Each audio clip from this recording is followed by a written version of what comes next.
안녕하십니까. 2021학년도 9월 평가원 모의고사 수학 영역 분석 설명을 이렇게 영상으로 여러분들께 찾아뵙게 되었습니다.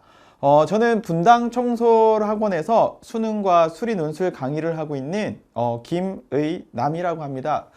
수업 중에 저를 보신 분들도 있겠지만 없는 분들도 있어서 일단 현재 저는 이투스 온라인에서 수리 논술 강의를 하고 있고 분당 청솔학원에서 수능 수학과 논술 강의를 진행을 하고 있습니다. 이번 시간에는 사실은 되게 고민을 많이 했어요. 그러니까 9월 16일 지난 수요일 날 치러졌던 구평을 보고서 학생들이 고민도 많을 거고 앞으로 어떻게 공부해야 될지 이런 여러 가지 생각들이 복잡할 텐데 간단하게 소개를 드리면서 여러분들께 도움을 좀 드리고자 합니다. 지금 이 영상에서는 크게 4가지 테마에 대해서 말씀을 드리려고 해요. 그러니까 첫 번째는 당연히 이번 9월 평가원 모의고사에 대한 출제 문항 및 경향 분석을 하고, 그다음에 두 번째는 등급 간 성적이 어떻게 갈렸는가, 우리 흔히들 뭐 1등급 몇 점까지, 2등급은 몇 점까지 뭐 이런 것들, 그 다음에 등급을 판가름했던 문항들은 어떤 것들이 있는지, 그리고 세 번째는 EBS에 대해서 올해는 특히나 EBS가 되게 중요할 것 같아요. 왜냐하면 지금 고3 우리 학생들이 학교를 띄엄띄엄 가거나 뭐 아무튼 이번에 코로나 때문에 정상적으로 수업이 진행되지 않는 부분들이 있어서 EBS 연계율에 대해서 좀 말씀을 좀 드릴 거고요. 마지막으로 제일 중요한 거죠. 평가원 이후에는 어떻게 우리가 공부를 해나가야 될지에 대해서 선생님의 의견, 생각을 전달을 하고자 합니다. 일단 총평을 한번 해볼게요. 9월 평가원 모의고사 이번에는요 사실 좀 이런 고민을 했었어요. 그러니까 반수생이 좀 많이 있지 않을까, 자 이런 고민을 했었는데 실질적으로 9월 평가원 응시자를 봤더니 고3 학생들은 40만 명이 조금 넘고요. 그 다음에 졸업생들, N수생들, 졸업생들은 한 7만 8천여 명이 된다고 합니다.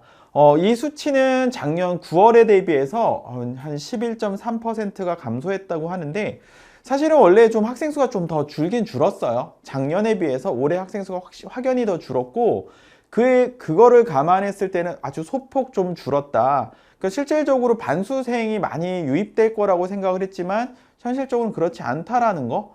그렇다고 방심할 건 아니고 사실은 수능 접수 이후에 이제 실질적으로 어떻게 학생들이 구성되어 있는지 좀 살펴볼 필요가 있을 것 같습니다. 자, 그리고 두 번째, 자 난이도 변화. 실질적으로 이번에 9월 평가원 난이도를 총평을 해보자면 물론 개개인마다 좀 차이가 나겠죠. 열심히 준비했던 친구들은 다소 쉬웠다 뭐 이런 친구들도 있겠지만 그렇지 않은 부분도 분명히 있을 거라고 생각이 듭니다. 자, 그래서 가형 같은 경우는 작년 수능보다는 조금 어려웠어요, 현실적으로. 그 다음에 이번 6월 평가원과는 난이도 측면에서 좀 비슷했다라고 제가 좀 평가를 하는 편이고요. 자, 그 다음에 나형 같은 경우는 작년 수능만큼 수능 정도의 수준으로 난이도가 나왔다. 왜냐하면 이번 6월이 너무 쉬웠어요, 솔직히 말씀드리면. 그러니까 이번 6월보단 어렵지만 작년 수능과 비슷한 수준의 난이도로 출제가 됐다라고 말씀을 드릴 수 있을 것 같습니다. 자, 그리고 최고난도 킬러 문항이 감소를 했어요. 사실은 우리가 보통 킬러라고 한다면 21번, 그 다음에 30번 또는 좀 많게 출제가 된다면 21번, 29번, 30번 이렇게 출제가 되는데 제가 판단할 때는 이번에 최고난도 킬러 문항, 진짜 마지막 난이도 아주 어려운 문항은 문과도 이과도 전부 다 30번 문항으로 가형 같은 경우, 이과 같은 경우는 30번 미적분에서 출제가 됐고요. 그 다음에 문과 나형 같은 경우도 수투 파트, 여전히 미분 적분에 관련된 문제들이지. 자, 그래서 그런 문제들 한 문제 정도가 최고난도 킬러 문항으로 출제가 됐다라는 거고요. 그 다음에 등급을 가르는 변별력 문항, 즉 준킬러를 포함한 사실은 1등급, 2등급, 3등급을 판가름하는 그런 문항들 있죠. 자, 그런 문항들의 경우에 있어서는 가형은 21번, 28번, 29번, 30번 뭐 예상대로 갔던 것 같아. 자, 그리고 나형 같은 경우는 사실은 좀 더 많죠. 문항 수가 20번, 21번, 27번, 28번, 29번, 30번까지 해서 조금 더 학생들이 좀 더 어려워하지 않았나. 자, 왜냐하면 6월이 쉬웠기 때문에 상대적으로 9월이 더 어렵게 느껴진 부분도 분명히 있을 거라고 생각이 듭니다. 아무튼 이런 문항들이 준킬러 문항 또는 킬러 문항으로 출제가 되면서 학생들의 1, 2, 3등급을 판가름했다라고 판단이 들어요. 자, 그 다음에 문항 배치의 변화. 확연히 이번 요즘 트렌드는 확실히 킬러 문항이 감소했다라고 하는 트렌드는 아마 익히 잘 알고 계실 겁니다. 그 다음에 준 킬러 문항이 조금 난이도가 더 올라갔어요. 그래서 학생들이 체감 난도는 조금 더 올라갔다, 오히려. 그 다음에 문과 같은 경우는 초반에 문제가 약간 살짝 어려운 문제들이 출제가 되면서 학생들이 좀 시험장에서는 좀 당황했을 거라는 판단이 들어요. 자, 그리고 중요한 거는 준킬러나 킬러 문항에서 예년에 아주 계산이 복잡했던 문항들은 출제되지 않았다라는 거. 그에 반면에 자, 가형 같은 경우는 계산보다는 정확한 수학적 사고를 요구하는 그런 문항들, 그러니까 의미 파악하는, 해석하는 그런 문항들이 출제가 됐고, 나형 같은 경우는 개념이 되게 중요할 것 같아요. 그러니까 교과서 개념, 정확한 개념을 알고 있는가, 자, 이런 것들이 전반적으로 작용했던 시험이었다라고 평가를 내릴 수 있을 것 같습니다. 자, 그러면 자, 이제 가형부터 꼼꼼히 한번 살펴볼게요. 가형 같은 경우는 시험 범위가 수학 1, 미적분, 확통인데 일단 배점의 비율을 보면 미적분이 40점이나 출제가 됐고요. 그 다음에 확률과 통계가 31점, 그 다음에 수학 1이 29점에 배치됐다. 자, 그렇다고 해서 미적분만 중요하다 이렇게 얘기할 수 없는 게 실질적으로 킬러 문항이었던 21번 같은 경우는 수 1에서 출제됐다라는 게 조금 특이해요. 그러니까 골고루 공부를 해나가셔야 된다는 얘기입니다. 그러니까 물론 미적분이 중요한 건 당연하죠. 미적분이 40점이나 출제가 됐기 때문에 30번 미적분, 준킬러 문항으로 18번에 미적분, 그 다음에 28번도 미적분, 29번에 확통 문제가 출제됐다라는 거. 그러니까 골고루 준비를 해야 되지만 특히나 상위권 학생들은 좀 더 신경 써야 되는 부분이 미적분 파트의 미분, 적분 쪽, 그 다음에 수원의 삼각함수 쪽을 조금 더 신경을 쓰셔야 될 것 같습니다. 자, 그리고 킬러의 난이도는 낮아졌지만 준킬러 난이도가 조금 더 어려워졌다라는 거. 그러니까 우리가 지금까지 쭉 공부하던 기출들, 그 다음에 EBS, 그 다음에 기타 등등의 여러 가지 문제들을 그러니까 골고루 이제 균형 있게 공부를 해나가셔야 돼요. 그렇다고 막 극상위 문제까지는 출제되지 않으니까 시험장에서 이런 생각들을 하셔야 됩니다. 나 이거 아는 문제야. 그 다음에 내가 충분히 배웠던 개념들이야. 라고 하는 그런 자신감이 좀 있어야 될 것 같습니다. 일단 이과는 이렇고요. 자, 그 다음에 우리 나형, 문과 같은 경우 한번 살펴볼게요. 문과는 시험 범위가 수학 1, 수학 2, 확통이죠. 근데 이번 구평을 보면 과목 간 밸런스를 되게 잘 맞춘 시험이라는 판단이 듭니다. 왜 그러냐면 수학 2 같은 경우 제일 많이 출제가 됐는데 37점이고요. 수학 1이 35점. 그리고 확통이 28점으로 과목 간 밸런스를 되게 잘 맞췄다. 그래서 아마도 수능에서도 이와 같은 배점의 형태를 따라가지 않을까? 자, 이런 생각이 듭니다. 자, 그리고 중요한 거는 준킬러 문항이 다소 좀 어려워졌다라는 거예요. 난이도가 조금 어려워지고 있는 요즘 트렌드를 잘 반영했던 그런 시험이었다라는 말씀을 드릴 수 있을 것 같습니다.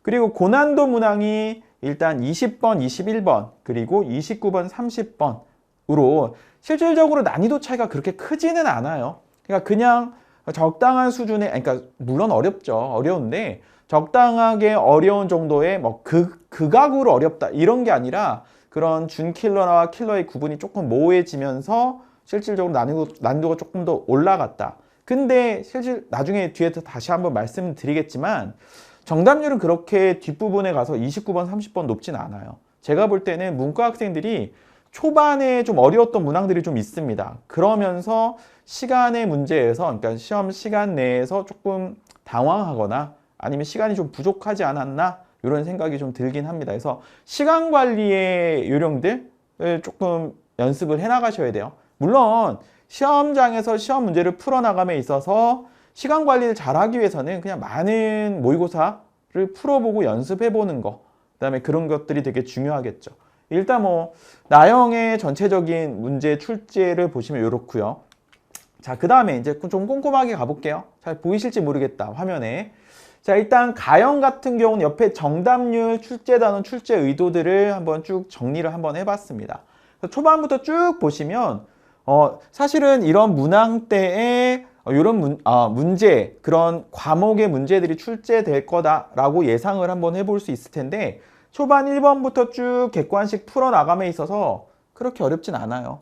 그러니까 적당한 수준으로 그냥 베이스, 기본을 깔아주는 문제들이 쭉 출제되다가 갑자기 21번에서 확 어려워지죠. 그러니까 일단 21번에서 특히나 20번부터 살짝 19번, 20번, 21번 살짝 어려워지기 시작하는데 예상은 하고는 있어야 돼요. 이해되시겠죠? 그리고 다시 베이스로 깔아주는 문제는 확실하게 쉽게 쭉 가다가 마지막에 이제 26번이 중간에 띡 하고 어려워요. 난이도가 조금 정답률이 낮고요. 그 다음에 이제 28, 29, 30번. 자, 요렇게 정답률이 있습니다. 그래서 여기까지 잘 보이나 모르겠네. 살짝. 그래서 실제로 화면 잠깐 정지해서 이런 문제들이 출제가 됐구나. 나는 이런 단원, 이런 과목, 아니 이런 몇 번의 문제를 틀렸다라는 거를 체크하면서 앞으로 남은 기간 그런 것들을 보충을 해나가시면 되죠. 그러니까 나는 어떤 미분 쪽에 또는 뭐 적분 쪽에 부분 적분을 잘 이번에 틀렸네. 그럼 그쪽 파트를 조금 더 신경 써서 공부를 해보시면 되고 부족한 부분들을 채워나가시면 됩니다. 자, 가형은 이렇고요.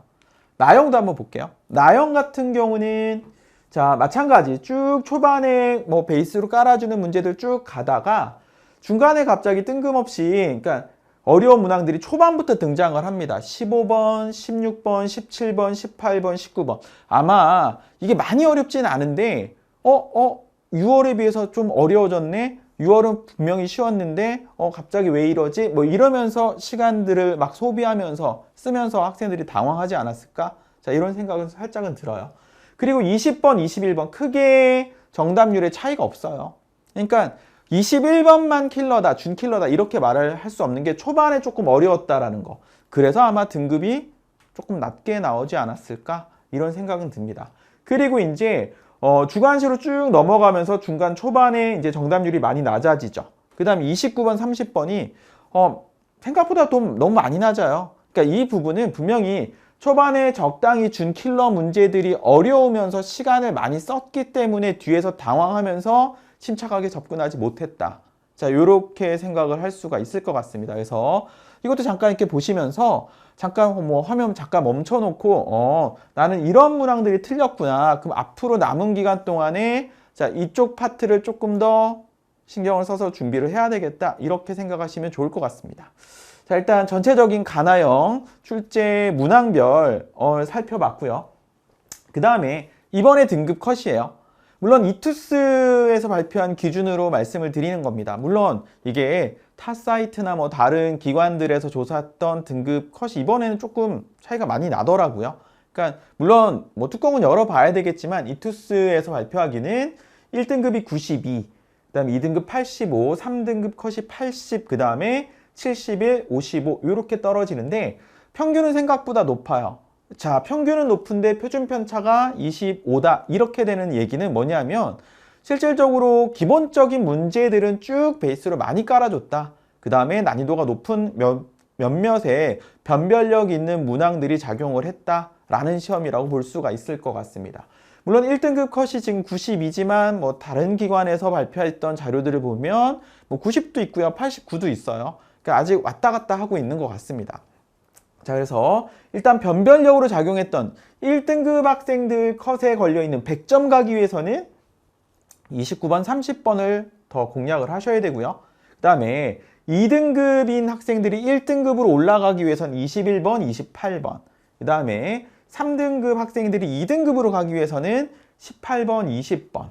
그 다음에 4등급 학생들은 19번, 25번, 26번. 5등급 학생들은 17번, 27번. 이 정도로 요약 정리를 한번 해볼 수 있을 것 같아요. 그러니까 본인의 지금 위치가 있죠. 뭐 한 번에 몇 단계씩 건너뛸 수는 없어요. 그러니까 차근차근 올라간다 이렇게 생각하셔야 될 것 같습니다.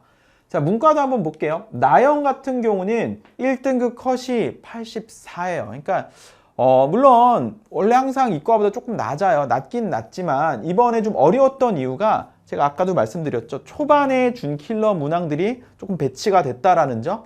그런 점에서 자, 20번, 21번, 29번, 30번을 공략해야 일단 1컷에서 안정권 1등급이나 100점으로 갈 수 있겠다 라는 판단이 들고 2등급 학생들 같은 경우는 지금 76이거든요. 25번, 27번부터 공략하셔야 됩니다.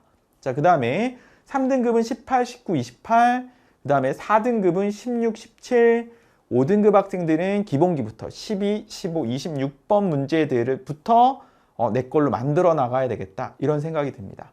자, 일단 나영의 등급간 점수를 한번 봤고요.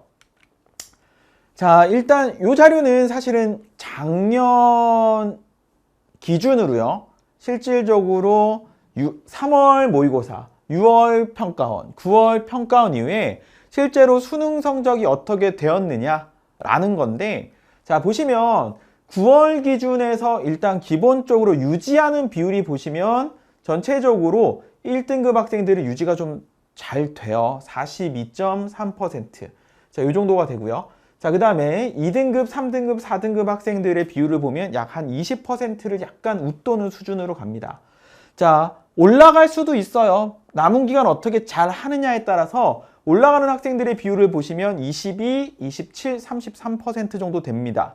그에 반면에 오히려 또 떨어질 수도 있다. 그러니까 남은 기간이 더 중요하다는 생각이 들어요. 앞으로 이제 9월 중순이니까 10월, 11월 두 달간 어떻게 잘 마무리를 짓느냐, 본인이 부족한 부분들을 어떻게 채워나가느냐에 따라서 확실히 성적이 바뀔 수도 있다라는 거죠. 그러니까 막판 뒤집기가 가능하니까 절대 지금부터 나는 이미 정시로 안 되겠다, 힘들겠다 이런 생각은 하지 않길 바래요.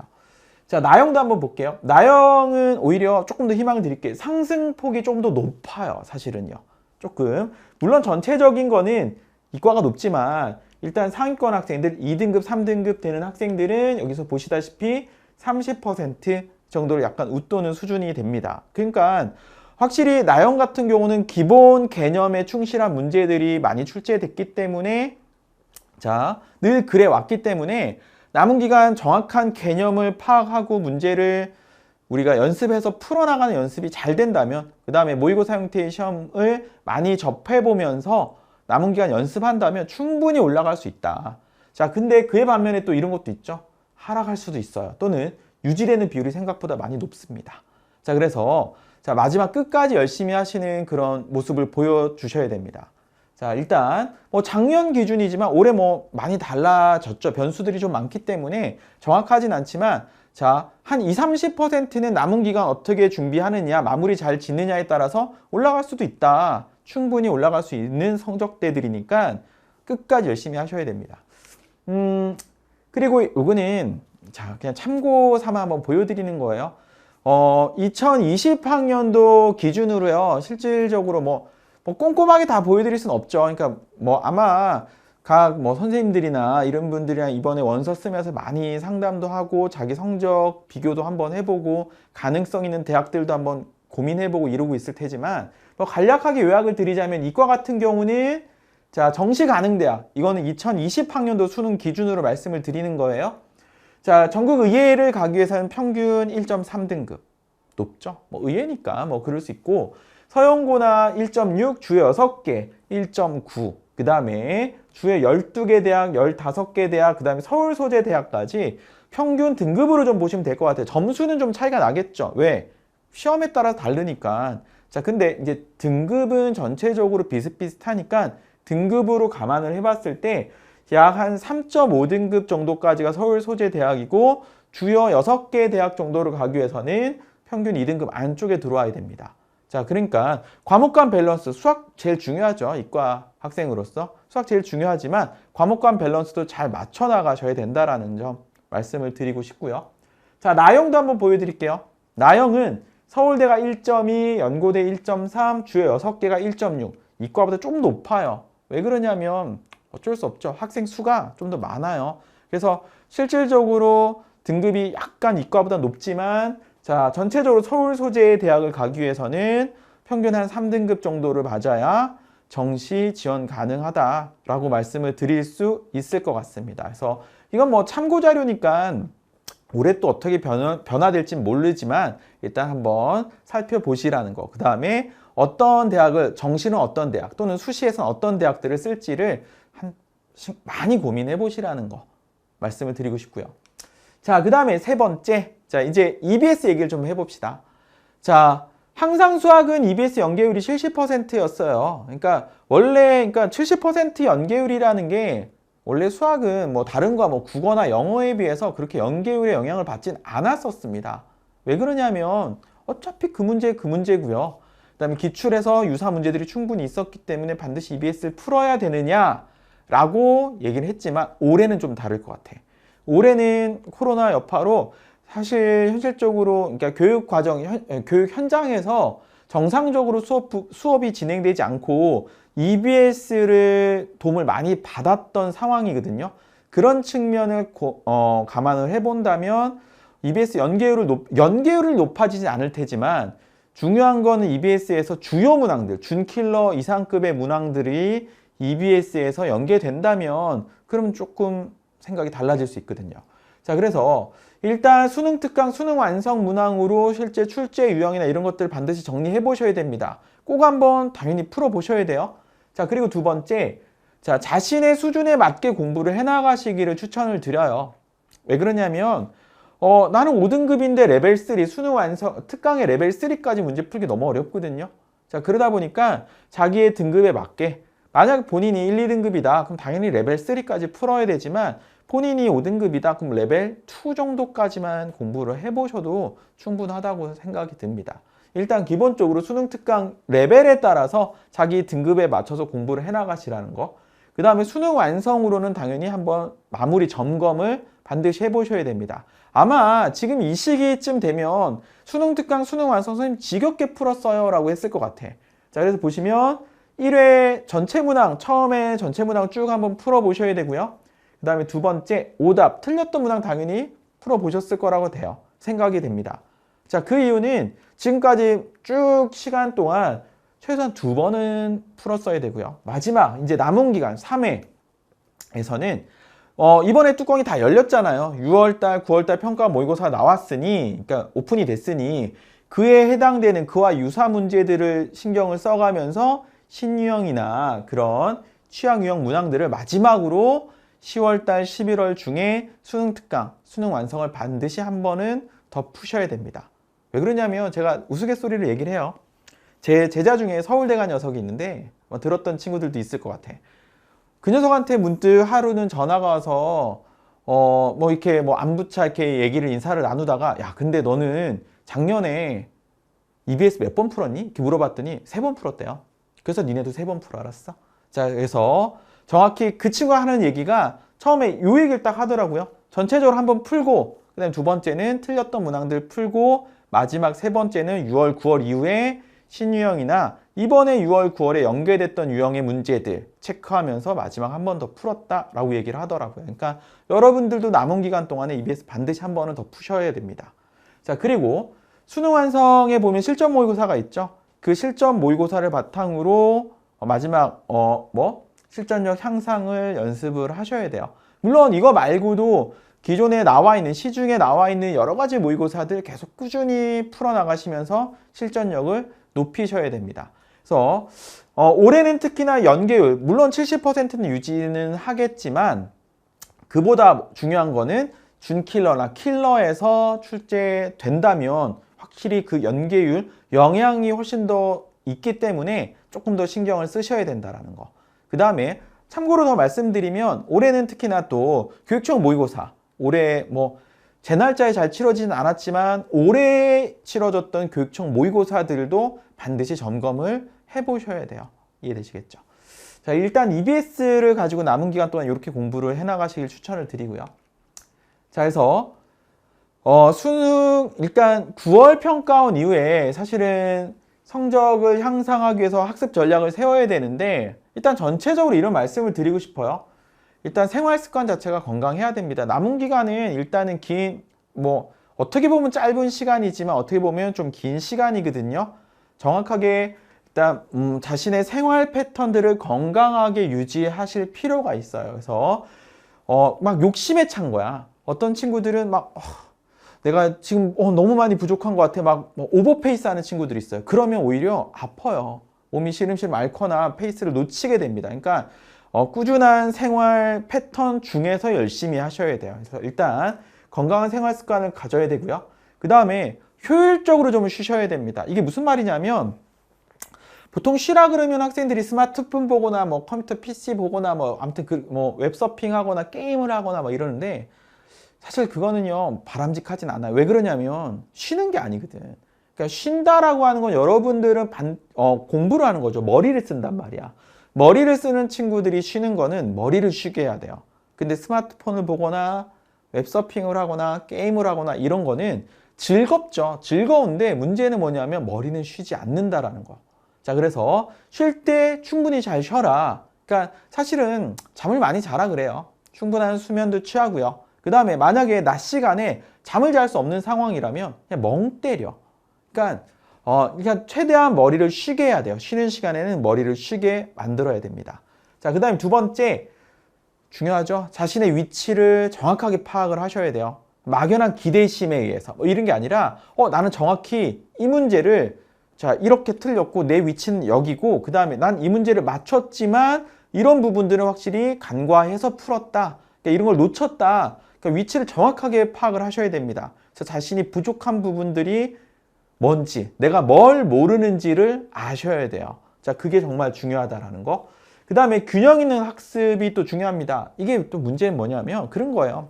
사실 저도 고등학교 때 그랬던 것 같아요. 그러니까 수학을 좋아했거든요. 그러니까 맨날 수학 공부만 하는 거야. 그에 반면에 영어는 좋아하지 않았어요. 솔직히 말씀드리면.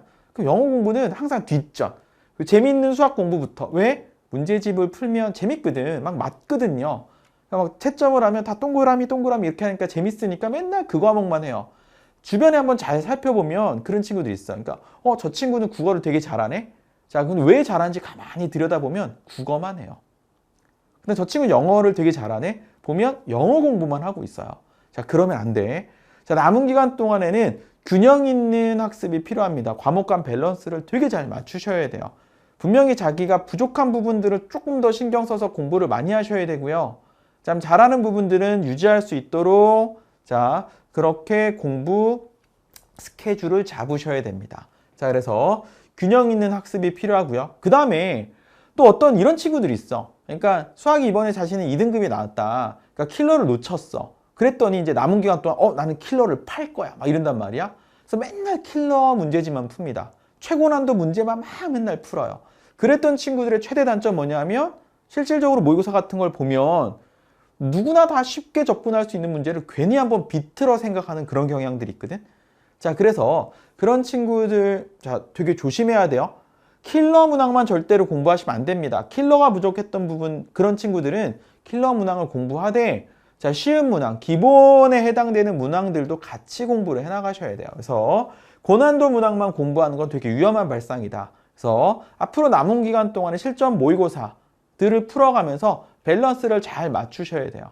자, 그리고 네 번째, 전문가의 분석이 필요합니다. 이건 아마 여러분들 아마 재정반 같은 건 전략 담임 선생님들이 그리고 각 뭐 단과나 이런 수강생들은 아마 선생님들이 담당을 해주시겠죠. 그러니까 어떤 전문가, 입시 전문가의 도움들이 필요해요. 너는 시험지 보면서 한 문항 한 문항 보면서 실질적으로 이런 부분들이 부족하구나. 자, 이런 것들은 충분히 잘 연습이 되어 있구나. 자, 이런 분석들이 필요하고 앞으로 남은 기간 동안에 어떻게 공부하면 좋을지에 대한 조언들을 많이 들으셔야 됩니다. 물론 조언 듣는 것만으로 끝내면 절대 안 되죠. 왜냐하면 공부를 해야 되니까 실질적으로. 그래서 다섯 번째, 충분한 자기 학습 시간이 필요해요. 그러니까 어떤 친구들은 또 이래. 그러니까 인강을 듣거나 강의를 듣는 것만으로 공부라고 생각을 하는데 중요한 거는 자신이 직접 문제를 풀어보는 겁니다. 특히나 수학 같은 경우는 더할 나위 없죠. 수학은 맨날 인강을 들어서 그냥 물론 인강 듣는 거 좋죠. 강의 듣는 거 되게 중요하죠. 근데 더 중요한 거는 본인이 직접 손으로 문제를 풀어보는 거. 그게 더 중요하다는 거. 그래서 앞으로 남은 기간 동안은 자기 학습 시간, 그지? 자기 자습 시간이 훨씬 더 많이 할애가 돼야 됩니다. 그래서 수학 실력의 완성은 직접 문제를 풀어보는 거다. 본인이 직접 문제 풀어보면서 체크하고 채점하고 난 이런 부분들이 생각을 못해서 요 단계를 못 넘어갔구나. 이런 것들을 파악해 나가시는 거. 이게 제일 중요하다라는 거죠. 자, 그리고 앞으로 그러면 남은 기간 어떻게 공부를 해야 될 것인가 이제 뭐 4단계 정도로 한번 요약을 한번 해봤어요. 자, 그래서 지금 딱 9월 평가원이 끝난 시점이죠. 이때는 뭘 해야 돼? 6월달, 9월달 시험 결과를 분석을 하셔야 됩니다. 내가 6월달엔 이랬는데 9월달엔 이랬구나. 그다음에 이런 단원에서 6월엔 틀렸는데 9월에 맞췄고 또는 9월에 여전히 그 단원을 계속 틀려가고 있다. 틀렸다. 이런 것들에 꼼꼼한 시험지를 펼쳐놓고 결과들을 분석을 하셔야 됩니다. 그리고 고난도 유형이나 신유형들이 어떤 게 나왔는지를 판단을 해보셔야 돼요. 이게 무슨 말이냐? 직접 정리해보는 게 제일 중요해요. 그러니까 지난 우리 6월달, 9월달 아까도 잠깐 슬라이드에 한번 보여드렸지만 9월 평가원 가형 또는 나형의 각 문항별로 이런 단원의 이런 테마, 이런 주제로 출제가 됐다라는 거를 본인들이 스스로 직접 정리를 해보면서 이번에는 이런 것들이 중요하구나를 판단해 보셨으면 좋겠습니다. 자, 그래서 일단 그런 신유형 파악을 해야 되고, 그러면 남은 기간 동안에 향후에 어떻게 어떤 단원, 어떤 과목을 조금 더 집중적으로 봐야 되는지 쭉 계획을 세우셔야 돼요. 그리고 곧 이제 추석이죠. 추석 연휴 중에는 자, 평소에는 잘 하지 못했던 취약 유형들, 자신이 좀 많이 부족했던 단원들, 과목들에 대해서 한번 테마를 제가 추천드리는 방법은 한 5개 정도 잡았으면 좋겠어요. 왜냐면 추석 연휴가 수요일, 목요일, 금요일, 토요일, 일요일 쭉 5일간 진행을 하니까 한 테마씩, 예를 들어서 뭐 그런 거죠. 뭐 미분의 미분 가능성, 적분에서의 뭐 예를 들어서 정적분으로 표현된 함수, 그다음에 경우의 수에서 뭐 중복조합 뭐 이런 식으로 테마들을 하나씩 정해서, 또는 그게 꼭 수학이 아니더라도 다른 과목이더라도 자, 이런 테마들을 정해서 추석 연휴 5일 동안에 그런 테마들을 공부를 해나가시길 추천을 드립니다. 그래야 성적이 오르겠죠. 본인이 재미난 것, 즐거운 것 이런 것만 하는 게 아니라 본인이 진짜 부족한 것들을 채워나가셔야 돼요. 그래서 이번 추석 연휴 중에는 평소 취약 단원 보충을 하셔야 되고요. 그 다음에 추석 연휴 끝나고 나면 바로 논술이 있는 대학들이 있어요. 그죠? 연대는 물론 수능 이후로 미뤄졌지만 뭐 가톨릭대, 그 다음에 시립대, 홍익대, 성신여대 같은 경우는 바로 이제 수능 이후로 바로 진행을 하는 부분들이니까, 자, 그런 부분들은, 그런 학교를 지원하는 학생들은 추석 연휴 중간에 파이널을 하셔야 됩니다. 준비를 하셔야 되고요. 그 다음에 남은 기간 동안에 수능을 어떻게 공부를 해서 나는 어느 정도 등급까지를 목표를 세우겠다, 목표를 잡겠다라는 수능 목표의 재설정이 좀 필요할 것 같아요. 현실적인 재설정이 필요합니다. 자, 그래서 10월달, 11월달은 이제부터는 마무리하는 단계들이에요. 그래서 꾸준한 학습 관리, 그러니까 열심히 공부하셔야 됩니다. 마지막까지. 이제 얼마 남지 않았으니까 조금 더 힘내셔서, 그다음에 실전력 향상을 위한 모의고사를 계속해서 푸셔야 돼요. 많이 풀면 좋은 것 같습니다. 사실 저도 선생님도 고3 때 생각해보면 한 8월, 9월 달부터 봉투 모의고사, 실전 모의고사들을 쭉 접했던 것 같아요. 그래서 나 그 시간에 맞춰서 오전에 국어, 그 다음에 수학, 그 다음에 점심 먹고, 그 다음에 영어, 탐구 뭐 이런 식으로 자, 공부를 해나가셔서 시간에 맞춰서 실전 모의고사들을 많이 푸셔야 돼요. 그리고 저녁 시간에 다시 한번 오답 체크하면서 공부를 해나가시기를 추천을 드립니다. 많은 모의고사를 연습을 하셔야 되고요. 그리고 이제 수능이에요. 자, 수능을 보게 되면 풀어지면 안 돼요. 수능이 끝났다고 해서 모든 입시가 끝난 게 절대 아니죠. 자, 수능 이후에 일단은 기본적으로 정시 가능성을 빠르게 점검을 해보셔야 됩니다. 정시에서 내가 어느 대학을 갈 수 있는지, 어디까지는 안정권인지, 어디는 불안한지를 판단을 해야 바로 수능 이후에 있는 수시 논술 있죠. 수시 논술에 내가 난 이 대학을 지원했는데 실질적으로 안 가도 되겠다. 왜냐면 정시로도 안정권이 뜬다. 뭐 이런 것들 있잖아. 그죠? 자, 그런 것들 빨리 판단하셔야 돼요. 그 다음에 수능 이후에 있는 논술 파이널들이 쭉 이어지게 됩니다. 아직 긴장을 늦춰선 절대 안 된다라는 거. 근데 학생들이 많이들 풀어져요. 많이 풀어져서 언제 좀 힘들어 하냐면 수능이 끝나고 목요일 끝나고 그 다음에 바로 있는 대학들 있죠. 토요일, 일요일, 월요일, 화요일까지 가요. 쭉 바로 있는 대학들은 아직 정신을 못 차리는 거야. 수능 이후에. 수능 여파로. 수능이 끝났던 여파로 거기에서 제 컨디션을 발휘하지 못하는 친구들이 많은데, 실질적으로 수시 논술 전형의 대학들을 보면 토요일, 일요일, 그 다음 연대가 옮겨지면서 월요일, 화요일로 옮겨졌죠. 그죠? 주요 대학들이 수능 이후에 초반에 다 했어요. 그러니까 수능 이후도 최종 마무리 단계에서 수시 논술에 조금 더 신경을 쓰셔야 된다라는 거, 긴장을 늦춰선 안 된다라는 거 말씀을 드리고 싶습니다. 지금 이제 남아있는 기간 동안에 등급에 따라서 제가 좀 수학 공부는 어떻게 했으면 좋겠는지 간략하게 요약을 한번 해봤어요. 자, 지금 이번 9월 평가원 이후에 1등급을 받았던 친구들, 자, 1등급 학생들한테 조언을 해주고 싶은 말은 방심하지 마라. 분명히 성적이 떨어지는 친구들도 비율이 되게 높았다라는 거 아까 보여드렸어요. 그러니까 남은 기간 동안에 실질적으로 미적분 이제 킬러들 항상 맞출 수 있는 실력을 키워나가야 되겠죠. 그 다음에 약간 파이널 모의고사들을 통해서 실전 훈련들을 꾸준히 계속 하셔야 됩니다. 절대로 방심하시면 안 돼요. 자, 그 다음에 2등급 되는 친구들한테 말씀드리고 싶은 거는 자, 킬러나 준킬러 문항들을 반드시 해결하라라고 하는 거. 분명히 지금 2등급을 받았던 친구들은 킬러 또는 어려운 준킬러 문항들을 놓치신 거예요.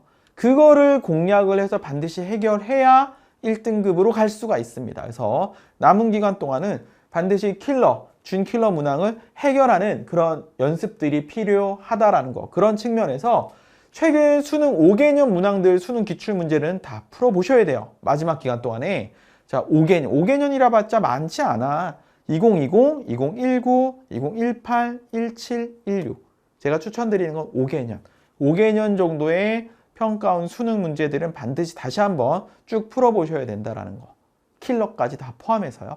그리고 더 중요한 거 올해 2021학년도 6월, 9월 평가 문제까지. 그래서 일단 그리고 남은 기간 EBS 당연히 풀어보셔야 되겠죠. 그 다음에 3등급 됐던 친구들은 뭘 놓치고 있는 거냐면 항상 출제되고 있는 빈출 유형의 4점짜리 문제들을 놓치고 있는 상황이거든요. 남은 기간 동안에 빈출 유형 맨날 나오는 4점짜리 유형은 틀리면 너무 억울하잖아. 자, 그런 문제들을 꼭 연습을 하셔서 공략을 하셔야 됩니다. 물론 이 친구들한테도 똑같은 조언을 해드리고 싶어요. 남은 기간 동안에 기출문제, 수능 평가원 기출이 제일 좋아요. 제일 중요하고요. 5개년간의 최근 수능 기출문항을 반드시 연습을 해보셔야 됩니다. 자, 그리고 4등급인 친구들 아직 포기하지